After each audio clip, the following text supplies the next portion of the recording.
என் உயிரே என் உயிரே யாவும் நீதானே. ஏன் ஆதி நிலா, இங்க பாத்தீங்களா? இது யாருன்னு தெரியுதா? ஏய், இது யாருன்னு தெரியாதா? இது நீ தானே தீரா? டேய் ஆதி, இது நான் கிடையாது. இது யார் தெரியுமா? இதுதான் அரவிந்த் அப்பா. என்னது, அரவிந்த் சித்தப்பாவா? ஐயோ, என்னால நம்பவே முடியல. அப்படியே ஒன்ன மாதிரியே இருக்காருடா. அதானே, என்னாலயே நம்ப முடியல. அது எப்படிடா தீரா? அரவிந்த் சித்தப்பா ஒன்ன மாதிரியே இருக்காரு. டேய் ஆதி, இதுல என்னடா அதிசயம்? டேய், இப்ப நீ கதிர் பெரியப்பா மாதிரி தானே இருக்க. அங்க பாரு. ஆமா. நீ எப்படி உன் அப்பா மாதிரியே இருக்கியோ அதே மாதிரி நானும் என் அரவிந்த் அப்பா மாதிரியே இருக்கேன். இதுல என்னடா அதிசயம்? ஆமாண்டா ஆதி, தீரன் சொல்றது சரிதான். நீயும் நம்ம அப்பாவும் ஒரே மாதிரி இருக்கீங்களா? அதே மாதிரி தான் தீரனும் அரவிந்த் சித்தப்பாவும் ஒரே மாதிரி இருக்காங்க. ஆமா, அப்புறம் நிலா, நீ எப்படி அமுதா பெரியம்மா மாதிரி இருக்கியோ அதே மாதிரி நாளைக்கு எனக்கு தங்கச்சி பாப்பா வந்தாலும் சீதாம்மா மாதிரியே இருப்பா. ஹை, என்ன தீரா சொல்ற? அப்ப உனக்கு தங்கச்சி பாப்பா வருமா?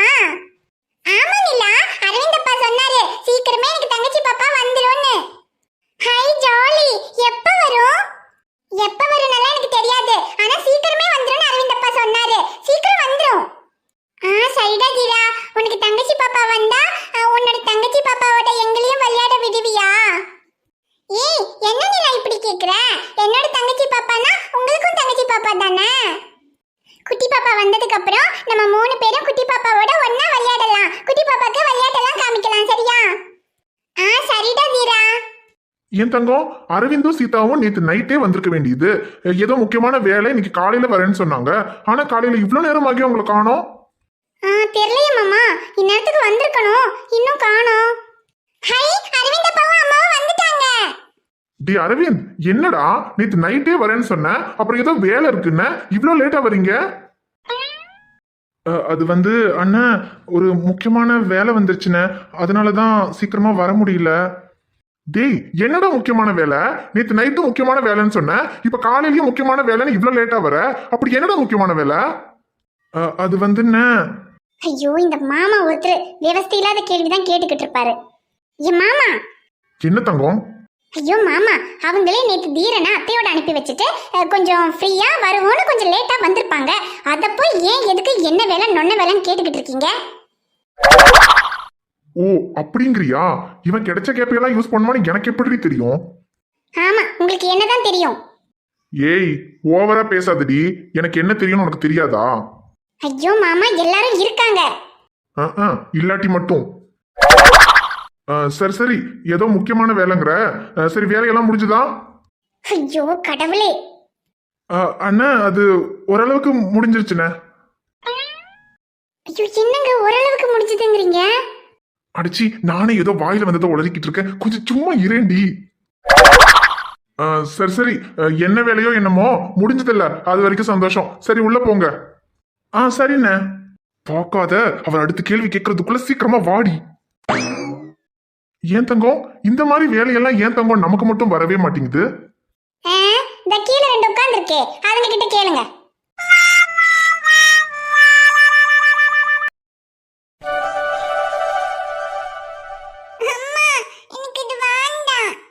வேண்டாமா? ஏய், ஒரே ஒரு வாய் தானே சாப்பிட்ட, ரொம்ப பசிக்குதுன்னு சொன்னல்ல, இன்னும் 2 வாய் சாப்பிடு.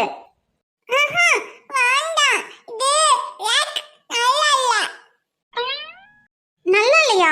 ஏரியா குட்டி, அம்மா எவ்வளவு நல்லா சமைச்சிருக்கேன், அப்பா கூட சாப்பிட்டுட்டு சூப்பரா இருக்குன்னு சொல்லிட்டு போனாரு. நீ என்ன நல்லா இல்லங்கற?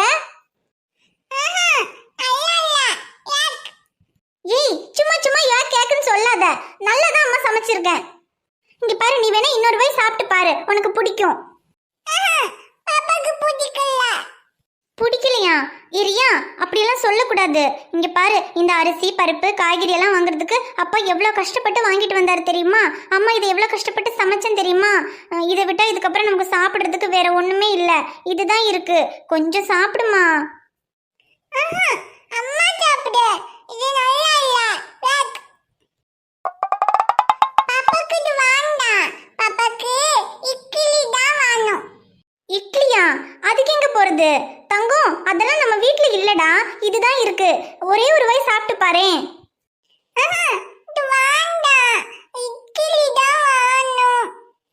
ஐயோ ரியா குட்டி, சரி அம்மா உனக்கு நாளைக்கு இட்லி செஞ்சு தரேன். இப்போ இதை சாப்பிடுறியா? ஐயோ ரியா குட்டி, சும்மா சும்மா வேக் வேக்னு சொல்லாதடா. உன் அப்பா கூட இதை சாப்பிட்டுட்டு சூப்பரா இருக்குன்னு சொல்லிட்டு போனார் தெரியுமா? வேற வழி, நல்லா இல்லைன்னு சொன்னா அவன் மனசு கஷ்டப்படுமேன்றதுக்காக நீ சமைச்சது சூப்பரா இருக்குன்னு சொல்லிட்டு வந்தேன். ஆனா சத்தியமா சொல்றேன்டா சக்தி, அவ சமைச்சது என்னால வாயில கூட வைக்க முடியலடா. டேய், அப்படி என்னடா சமைச்சா? டேய், அதான்டா எனக்கும் தெரியல. சோறு வைக்கிறது பெருசு இல்ல, அதுக்கு பேர் வைக்கிறது தான் பெருசுன்னு சொல்லுவாங்க. அதை நான் இன்னைக்கு தான்டா சக்தி உணர்ந்தேன். அவ வேணும்னா அதை கஷ்டப்பட்டு சமைச்சிருந்திருக்கலாம், ஆனா அது என்னன்னு கண்டுபிடிக்கிறதுக்கு எனக்கு அதை விட கஷ்டமா இருந்துச்சுடா. டேய், ஏன்டா அப்படி சொல்ற? பாவம்டா அந்த புள்ள. டேய், அவ பாவம்னா அப்ப அதை சாப்பிட்டு நான் என்னடா? சரி விடு, நீயும் பாவம் தான். ஆனா என்னடா பண்றது, பாவம் காலேஜுக்கு போயிட்டு இருந்த புள்ளடா. அதுவும் இல்லாம துபாயில நல்லா வசதியா இருந்தவ. அவ இந்த கிச்சன் பக்கம்லாம் போய் சமைச்சிருக்க கூட மாட்டாடா. அவளை கூட்டிட்டு வந்து குடும்பத்தை பார்த்துக்கணும், சமையல் பண்ணணும்னு இந்த கிராமத்துல கொண்டு வந்து தள்ளிட்ட. அவ என்னடா பண்ணுவா? டேய், அது எனக்கு தெரியாதாடா. அதனால தானே அவ என்ன சமைச்சிருந்தாலும் பரவாயில்லன்னு அதை அட்ஜஸ்ட் பண்ணி சாப்பிட்டுட்டு நல்லா இருக்குன்னு சொல்லிட்டு வந்தேன். சரி விடுடா, இப்பதானே சமைக்க ஆரம்பிச்சிருக்கா, போக போக கத்துக்குவா. எது போக போக கத்துக்குவாளா? அவ கத்துக்கிறதுக்குள்ள என் கதை முடிஞ்சிரும்டா. அதனால இதுக்கப்புறம் அவளுக்கு பதிலா நானே சமைக்கலாம்னு முடிவு பண்ணிட்டேன். சூப்பர்டா. டாக்டர்ல இருந்து வாத்தியில இருந்து அடுத்து சமையல்காரனா. இன்னும் விவசாயம் மட்டும்தான் பண்ணல. இந்த ஊர்ல இருந்தா அதையும் பண்ணிருவேன்னு நினைக்கிறேன். ஏன் பண்ணா என்ன தப்பு? பண்ணணுங்கிற நிலைமை வந்தா அதையும் பண்றதுக்கு நான் ரெடியா தான் இருக்கேன். நீ இருப்ப, எல்லாத்துக்கும் நீ ரெடியா தான் இருக்கேன்னு தெரியுது. டே, எல்லாம் ஒரு அளவுக்கு தான். ஆனா நீ எல்லாம் மீறி போய்கிட்டு இருக்க. உனக்கு என்ன எல்லாமே விளையாட்டா இருக்கா? உன் கூட வந்ததுக்கு அப்புறம் பாவம் அந்த ஐஷு எவ்வளவு கஷ்டப்பட்டு இருக்கான்னு பாத்துக்கிட்டு தானே இருக்க. டே, வசதியா ராணி மாதிரி வளர்ந்த பொண்ணுடா. இப்ப உன் கூட வந்ததுக்கு அப்புறம் ஃபேன் இல்லாம காத்து இல்லாம கொசுக்கடியில படுத்து தூங்கி இப்ப காலையில அந்த அடுப்புல உட்காந்து சமையலை பண்ணி எவ்வளவு கஷ்டப்பட்டுக்கிட்டு இருக்கா. அவளுக்கு என்ன தலையெழுத்தா? அவளுக்கு மட்டும் இல்ல, உனக்கும் என்னோட தலையெழுத்து இப்படி எல்லாம் கஷ்டப்படணும்னு. டேய், கஷ்டம் எல்லாம் கொஞ்ச நாளைக்கு தான், அதுக்கப்புறம் எல்லாம் சரியாயிடும். நம்ம மத்தவங்களுக்கு நல்லது பண்ணா அந்த கடவுள் நமக்கு நல்லது பண்ணாம போயிருவாரா? பண்ணுவாரு. உன்கிட்ட பேசுறதே வேஸ்ட். சரி, அடுத்து நீ என்ன பண்ண போறதா இருக்க? அது ஏதாவது முடிவு பண்ணியா? ஆடி சக்தி, முதல்ல நான் ஒரு டாக்டர் இந்த ஊர்ல இருக்கேனே நிறைய பேருக்கு தெரியாதுடா. அதனால நான் முன்னாடி ஐஷுவை பார்க்க வரும்போது ஒரு டென்ட் அடிச்சு ட்ரீட்மெண்ட் பார்த்தேன்ல, அப்ப கூட கதிரன்னா இந்த மாதிரி ஒரு மெடிக்கல் கேம்ப் போட்டிருக்காங்கன்னு ஊர்ல எல்லாருக்கும் சொன்னாரே, அந்த மாதிரி முதல்ல ஒரு டென்ட் போட்டு இந்த இடத்துல ட்ரீட்மெண்ட் பார்க்கறேன் அப்படின்னு எல்லாருக்கும் தெரியப்படுத்தணும்டா. சரிடா, அதுக்கு கதிரண்ணா கிட்ட தான் சொல்லணும். ஏன்னா அவருக்கு தான் ஊர்ல எல்லாரையுமே தெரியும். அவர் தான் யாருக்கிட்ட சொல்லணுமோ சொல்லி எல்லாருக்குமே இந்த விஷயத்த தெரியப்படுத்துவாரு. சரிடா, அதுக்கு முதல்ல டென்ட் ரெடி பண்ணணும். அதுக்கப்புறம் பேசிக்கா ட்ரீட்மெண்ட் பார்க்கறதுக்காவது சில திங்ஸ் எல்லாம் வேணும்டா. அதெல்லாம் கொஞ்சம் வாங்க வேண்டியிருக்கு. அதுக்கு தான் இப்போ பணத்துக்கு. டேய், அதை பத்தியெல்லாம் உனக்கு கவலைப்படாத. என்கிட்ட கொஞ்சம் பணம் இருக்கு, அதை வச்சு ஏதாவது பண்ணிக்கலாம். சரிடா சக்தி, எப்படியும் கொஞ்ச நாள்ல எல்லாம் சரியாயிடும். அதுக்கப்புறம் நான் அதை. டேய், என்ன ஃப்ரெண்டுன்னு கூட பார்க்க மாட்டேன், அடிச்சு சாவடிச்சிருவேன். சரி விடு. டேய், நீ எனக்கு என்ன பண்ண, நான் உனக்கு என்ன பண்ணேன்னு பாக்குறதுக்கு நீ நானும் வேற வேற இல்லடா. ஐயோ டேய், எனக்கு தெரியும்டா, தெரியாம சொல்லிட்டேன். டேய், இப்ப என் வேண்டுதல் எல்லாம் ஒண்ணு மட்டும்தான். நீ பழைய மாதிரி வசதியா இல்லைனாலும் அட்லீஸ்ட் இப்படி கஷ்டப்படாம கொஞ்சம் நல்லா இருக்கணும்டா. டேய், நீ என் கூட இருக்கும்போது நான் நல்லா இல்லாம எங்கடா போயிட போறேன்? டி சக்தி, கொஞ்ச நாள்ல எல்லாமே சரியாயிடும். அதுக்கப்புறம் நல்லா இருக்கிறது மட்டும் இல்ல, ஐஷுவையும் படிக்க வைக்கணும்டா. ஐஷுவை படிக்க வைக்கிறதா? டேய், அது எப்படி முடியும்? முடியணும்டா. ஏற்கனவே காலேஜ் படிச்சுட்டு இருந்தவள லவ் பண்றேன் அது இதுன்னு சொல்லி கல்யாணம் பண்ணி அவ படிப்பை நான் தான் கெடுத்தேன். இப்ப திரும்பவும் மெடிக்கல் ஜாயின் பண்ணிருக்கவள திரும்பவும் இந்த பிரச்சனையால நான் தான் கல்யாணம் பண்ணி கூட்டிட்டு வந்து அவ படிப்பை திரும்பவும் நானே தாண்டா கெடுத்துட்டேன். டே, அப்ப சரி. ஆனா இப்ப நடந்ததுக்கு நம்ம எதுவும் பண்ண முடியாது. இப்ப ஐஷா அவ அம்மா அப்பாவோட இருந்து படிக்கிறத விட உன் கூட இருக்கிறது தான் நல்லது. ஆனா என் கூட இருந்தாலும் அவ படிக்கணும்டா. என்னானாலும் சரி, அவளை எப்படியாவது படிக்க வச்சா அவ ஆசைப்பட்ட மாதிரி அவளை டாக்டர் ஆக்கணும்டா. எனது டாக்டர் ஆக்க போறியா? டேய், இந்த ரேஞ்சில யோசி, அந்த ரேஞ்சில யோசிக்காத. படிக்க வைக்கிறேன்னு சொன்ன வரைக்கும் ஓகே, ஆனா எப்படி டாக்டர் ஆக்க முடியும்? ஏண்டா நான் ஒரு டாக்டர், என் பொண்டாட்டியை என்னால படிக்க வச்சு டாக்டர் ஆக்க முடியாதா? டேய், நீ டாக்டரா இருக்கலாம், நீ உன் பொண்டாட்டிக்கு சொல்லி கொடுக்கலாம், ஆனா படிக்க வைக்கணும்னா அதுக்கு பணம் வேணும். சரி, படிக்க வைக்கிறது இருக்கட்டும், காலையில அரிசி பருப்பு காய்கறி எல்லாம் எப்படி வாங்கின சொல்ற? டேய், எப்படி வாங்கின? அது வாட்ச வித்து. அரிசி பருப்பு காய்கறி வாங்குறதுக்கே சார் வாட்ச வித்துருக்கீங்க, இனி அவளை டாக்டர் ஆக்கணும்னா உன் கிட்னியை வித்தால முடியாதுடா. டேய், கிட்னி எல்லாம் ஒன்றும் விற்க வேண்டாம், எல்லாம் முடியும். முடியுமா? எப்படி? டேய், இந்த சூரிய வம்சம் படம் பார்த்தது இல்ல? அதுல கூட சரத்குமார் வாட்ச வித்து தாண்டா அரிசி பருப்பெல்லாம் வாங்கிட்டு வருவாரு. அவரே அவர் பொண்டாட்டியை படிக்க வச்சு கலெக்டர் ஆக்கும் போது நான் என் பொண்டாட்டியை படிக்க வச்சு டாக்டர் ஆக்க மாட்டேனா? ஓ, சூரிய வம்சமா? ரைட்டு. அப்போ அடுத்து பஸ் எப்ப வாங்க போறோம்? டேய், விளையாடாத சக்தி. யாரு, நான் விளையாடுறேன்னா இல்ல நீ விளையாடிட்டு இருக்கியா? நம்ம சேர்ந்தே விளையாடுவோம், ஆனா அதுக்கு முன்னாடி ரியா குட்டி ஒரு வாய் வாங்கணும், சரியா? சரி, அப்போ பேட் பால் விளையாடலாம்.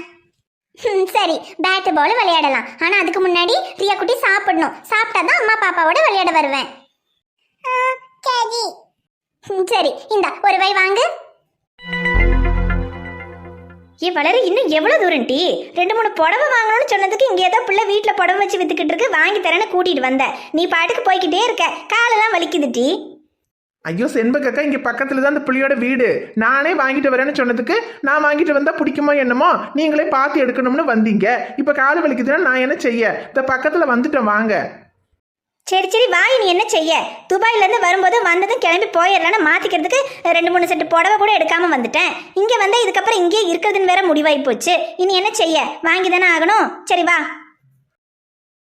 ஹாய் ரியா குட்டி, குட் கேர்ள், ஒரு வாய் வாங்கிட்டியே. அடச்சி, வளரு, யாரு மூஞ்சில முழிக்கவே கூடாதுன்னு நினைச்சனோ, கடைசியில அவன் மூஞ்சிலே முழிக்கிற மாதிரி இந்த பக்கமா கூட்டிட்டு வந்திருக்க. ஐயோ செண்பகக்கா, அதுக்கு என்ன பண்ண முடியும்? இந்த பக்கம் தான் அந்த துணிக்கடை பிள்ளையோட வீடு இருக்கு, அப்புறம் இந்த பக்கம் போகாம வேற எப்படி போறது? இவ இருக்கிற வீட்டு பக்கம் தான் வந்து துணியை வாங்கணும்னா அப்படிப்பட்ட துணி எனக்கு தேவையில்ல, வா போவோம். உங்களுக்கு வேணாம்னா எனக்கு என்ன வந்துச்சு, வாங்க போவோம். அம்மா, ஏம்மா, ஏன் என் மேல இவ்வளவு கோவமா இருக்கீங்க? அப்பா தான் புரிஞ்சுக்காம பேசுறாருன்னா நீங்களும் ஏம்மா புரிஞ்சுக்காம நடந்துக்கிறீங்க? ஏய், யாருக்கு யாருடி அம்மா? இந்த அம்மா வேணும் அப்பா வேணும்னு நீ நினைச்சிருந்தா அவன் தான் முக்கியம்னு அவன் பின்னால போயிருப்பியா? சிலருக்கெல்லாம் சொன்னா புரியாது, பட்டாதான் புரியும்னு சொல்லுவாங்கல்ல, அந்த மாதிரி அவன் கூட கிடந்து கஷ்டப்படு, அப்பதான் உனக்கு வாழ்க்கைன்னா என்னன்னு புரியும். அம்மாவும் அப்பாவும் எதுக்காக சொன்னோன்னு உனக்கு அப்பதான் விளங்கும். உங்களுக்கு தாமா எதுவுமே புரியல. அவர் கூட இருந்து நான் ஏமா கஷ்டப்படணும்? இப்ப கூட அவர் என்ன நல்லா சந்தோஷமா தான் வச்சிருக்காரு. வச்சிருக்கான். என்ன வந்து 2 வருஷமா ஆச்சு, 2 நாள் தானே ஆச்சு. வாழ்க்கை இன்னும் எங்கேயோ கிடக்கு, போக போக தானே புரியும். ஐயோ செண்பகக்கா, எதுக்கு இப்படி ரோட்ல நின்று பாவம் அந்த பிள்ளையை இப்படி எல்லாம் பேசிக்கிட்டு இருக்கீங்க? வாங்க போவோம். ரோடா இருந்தா என்ன, இவளுக்கெல்லாம் எவ்வளவு சொன்னாலும் புரியாது. நீ வேணா பாரு, அந்த பொறுக்கி பையனை நம்பி எங்க பேச்ச கேட்காம வந்தால, இதுங்க என்ன கஷ்டப்பட போதுங்கன்னு மட்டும் பாரு. ஐயோ செண்பகக்கா, கொஞ்சம் சும்மா இருங்க, அந்த புள்ள பாவம் அழுகுது, எதுக்கு அந்த புள்ள மனசை இப்படி கஷ்டப்படுத்துறீங்க? அழுகட்டும், நல்லா அழுகட்டும். இதெல்லாம் என்ன அழுக? இனி அவன் கூட கடந்து கஷ்டப்படும் போது இதை விட இன்னும் அதிகமா அழுக வேண்டி வரும். கூடிய சீக்கிரத்திலேயே எதுக்குடா இவனோட வந்தம்னு நினைச்சு இவ அழுகதான் போறான். ஐயோ செண்பகக்கா, போதும், பின்னால பாருங்க உங்க மருமகன். யாருக்கு யாரு மருமகன்? இந்த பொறுக்கி எனக்கு மருமகனா? என் பொண்ணு வாழ்க்கையே இத்தனை நாள் நாசமாக்கினது பத்தாதுன்னு இப்ப கூடவே கூட்டிட்டு வந்து அவளை முழுசா சாகடிக்கிறதுக்கே முடிவு பண்ணிட்டான். அம்மா, என்ன வேணாலும் பேசுங்க, அவரை ஒரு வார்த்தை பேசுனீங்க, அதுக்கப்புறம் நான் சும்மா இருக்க மாட்டேன். இப்படி இவனுக்காக பேசி தாண்டி இப்ப இந்த நிலைமையில இருக்க. இன்னும் இவனோட சேர்ந்து நாசமாதான் போற. வளர்க்கா, ஐஷோட அம்மா வச்சேன்னு பாக்குறேன், இதுக்கு மேல ஒரு வார்த்தை பேசுனாங்க. என்னடா பண்ணுவ? என்ன பண்ணுவ? பேசினா என்னடா பண்ணுவ? வேணாம் வளர்க்கா, அவங்களுக்கு என்ன பத்தி தெரியாது, எவ்வளவு சீக்கிரம் முடியுமோ அவ்வளவு சீக்கிரம் அவங்களை இங்கிருந்து கூட்டிட்டு போயிருங்க. டேய், நான் இங்க தான்டா இருப்பேன், உன்னால முடிஞ்சது என்னமோ அதை பண்றா பார்க்கலாம். ஐயோ செண்பகக்கா, நீங்க சண்டை போடுறதா இருந்தா தனியா வந்து சண்டை போடுங்க. இப்படி என்னைய கூட்டிட்டு வந்து பிரச்சனையை பண்ணி கடைசியில இந்த விஷயம் என் மாமியாருக்கு அதுக்கு போச்சுன்னா நான் தான் என்னமோ பிரச்சனை பண்ணி விட்டேன்னு என் மாமியார் என்னை வெட்டி உப்பு கண்டம் போட்டுரும். நீ நடக்கா முதல்ல. டேய், உனக்கு பயந்துகிட்டு போறேன்னு நினைக்காத, இந்த ஊர்ல தானே இருக்க போற, நீங்க எப்படி வாழ்றீங்கன்னு நானும் பாக்குறேன்டா. ஐஷு நில்லு, ஏய் என்னடி உன் அம்மா பேசிட்டு போனதை நினைச்சு ஃபீல் பண்றியா? இல்லைங்க, எனக்கு எந்த ஃபீலிங்கும் இல்லை. ஃபீலிங் இல்லைன்னு உன் மூஞ்சியை பார்த்தாலே தெரியுது. ஐஷு இங்க பாரு, இதுக்கப்புறம் நம்ம இந்த ஊர்ல தான் இருக்க போறோம். இது இல்ல, இன்னும் இதுக்கு மேல எவ்வளவோ விஷயங்களை ஃபேஸ் பண்ண வேண்டியிருக்கு. இதுக்கே இப்படி நீ ஃபீல் பண்ணி உடஞ்சு போயிட்டா எப்படி? இல்லைங்க, அன்னைக்கு நம்ம எங்க வீட்டுக்கு போனப்போ அவங்க நம்மள என்னெல்லாமோ பேசினாங்க. இப்ப கூட நீங்க வர்றதுக்கு முன்னாடி என்னெல்லாமோ சொன்னாங்க. அதெல்லாம் கூட எனக்கு வருத்தமா இல்ல. ஆனா இப்ப நீங்க வந்ததுக்கு அப்புறம் ரோடுன்னு கூட பார்க்காம உங்களை எவ்வளவு அசிங்கமா பேசுறாங்க. இன்னும் நம்ம இந்த ஊர்ல தான் இருக்க போறோம். இதுக்கப்புறம் எவ்வளவு இடத்துல உங்களை என்னெல்லாம் அசிங்கப்படுத்துவாங்களோன்னு நினைச்சாலே எனக்கு கவலையா இருக்கு. ஏய் என்ன அசிங்கப்படுத்துறாங்கன்னா அதுக்கு நான் தானடி கவலைப்படணும், நீ எதுக்கு கவலைப்படுற? என்னங்க இப்படி சொல்றீங்க? உங்களை அசிங்கப்படுத்தினா அது என்ன அசிங்கப்படுத்துற மாதிரி இல்லையா? எனக்கு கவலையா இருக்காதா? அது கவலையா தான் இருக்கும். ஆனா அதையெல்லாம் பார்த்தா ஆகுமா ஐஷு? கவலைப்படுறதை விடுங்க. உங்களை பத்தி எனக்கு நல்லா தெரியும். அவங்க ஏதாவது பேச போய் நீங்க கோவப்பட்டு அப்புறம் ஏதாவது பிரச்சனை ஆயிடுமோன்னு வேற எனக்கு பயமா இருக்கு. இவ்வளவுதானா? அதுக்கெல்லாம் ஒன்றும் பயப்படாத. அவங்க என்ன பேசினாலும் நான் கோவப்பட மாட்டேன், போதுமா? இப்ப நீங்க இப்படிதான் சொல்லுவீங்க. ஆனா ஏதாவது பிரச்சனை வந்தா உங்களுக்கு எவ்வளவு கோவம் வரும்னு எனக்கு நல்லா தெரியும். ஐயோ ஐஷு, நான் தான் சொல்றேன்ல, அவங்க எவ்வளோ பேசினாலும் சரி, எவ்வளோ என்னை கோவப்படுத்தினாலும் சரி, நான் கோவப்பட மாட்டேன், எந்த பிரச்சனைக்கும் போக மாட்டேன், போதுமா? நிஜமாவா சொல்றீங்க? ஐயோ நிஜமா தாண்டி, என் பொண்டாட்டி. சரிங்க. அப்ப கொஞ்சம் சிரிங்களேன். நான் அப்புறமா சிரிச்சுக்கிறேன். எப்பமா சிரிக்கிறீங்க? இப்ப சிரிங்க. ஐயோ போங்க, அப்படியெல்லாம் ஒன்றும் சுவிட்ச் போட்ட மாதிரிலாம் என்னால் சிரிக்க முடியாது. ஸ்விட்ச் போட வேண்டியவங்க போட்டா தன்னால சிரிப்பு வரும். ஷமீர், நீங்க ஒரு சுவிட்ச் போட வேண்டாம், நான் உள்ள போறேன். இருடி. இங்க பாரு ஐஷு, இப்படி எல்லாத்துக்குமே டென்ஷன் ஆனா இந்த ஊர்ல நம்ம இருக்கிற வரைக்கும் டென்ஷன் ஆகிக்கிட்டே இருக்க வேண்டியதுதான். எல்லாத்தையும் டேக் இட் ஈஸி பாலிசின்னு எடுத்துக்கிட்டு போயிட்டே இருக்கணும். அப்படியெல்லாம் உங்களால தான் முடியும், என்னால் அப்படியெல்லாம் முடியாது. ஏன் முடியாது? எல்லாத்தையும் எப்படி ஈஸியா எடுத்துக்கணும்னு நான் சொல்லித்தரேன். என் கண்ணை பாரு. என்னது? ஒண்ணு வேணாம் போங்க, நம்ம வெளியே நிக்கிறோம். இரு, நான் உன்னை எதுவும் பண்ண மாட்டேன். என் கை கூட உன் மேல படாது. ஆனா என் கண்ணை மட்டும் பாரு. ஒன்னும் வேண்டாம், நான் உள்ள போறேன். ஐஷு இரு, கண்ணை தானே பார்க்க சொல்றேன். 2 நிமிஷம் டி, பாரு. சரி 2 நிமிஷம் தான் பாப்பேன், அதுக்கப்புறம் நான் உள்ள போயிருவேன். நீ முதல்ல 2 நிமிஷம் பாரு, அப்புறம் பாத்துக்கலாம்.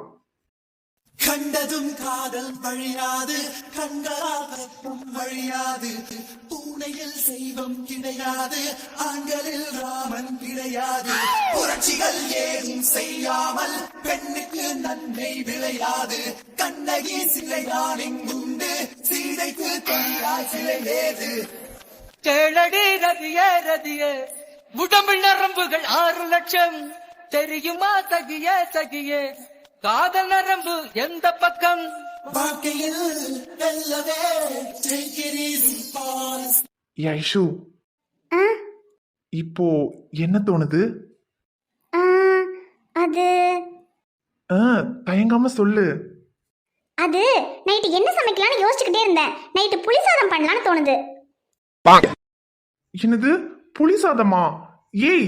என் கண்ணை பார்த்து இவ்வளவு நேரம் அதையும் யோசிச்சுட்டு இருந்த? ஐயோ ஆமாங்க, நல்ல வேளை புளிசாதம் பண்ணலாம்னு தோணுச்சு. சரி நான் போய் அதுக்கெல்லாம் ரெடி பண்றேன். நைட்டு நான் வேற விஷயத்துக்கு பிளான் பண்ணா இவ என்னடானா புளி சாதம் பண்ணணும்ட்டு போறா. ஃபிலிம் காட்டி பொண்ணு பார்க்கலனா take it easy boys. Hi friends, எல்லாரும் எப்படி இருக்கீங்க? நிச்சயமா நலமா இருப்பீங்கன்னு நம்புறோம். இந்த வீடியோ உங்களுக்கு பிடிச்சிருந்தா மறக்காம வீடியோவுக்கு ஒரு லைக் போடுங்க. வீடியோவை பத்தின கருத்தை மறக்காம கமெண்ட்ல சொல்லுங்க. வீடியோவை உங்க ஃப்ரெண்ட்ஸுக்கும் ஃபேமிலிக்கும் ஷேர் பண்ணுங்க. சேனலை இன்னும் நீங்க சப்ஸ்கிரைப் பண்ணாம பாத்துக்கிட்டு இருந்தீங்கன்னா மறக்காம சப்ஸ்கிரைப் பண்ணிட்டு பாருங்க. நாங்க உங்களை நாளைக்கு பார்க்க வரோம். Bye friends.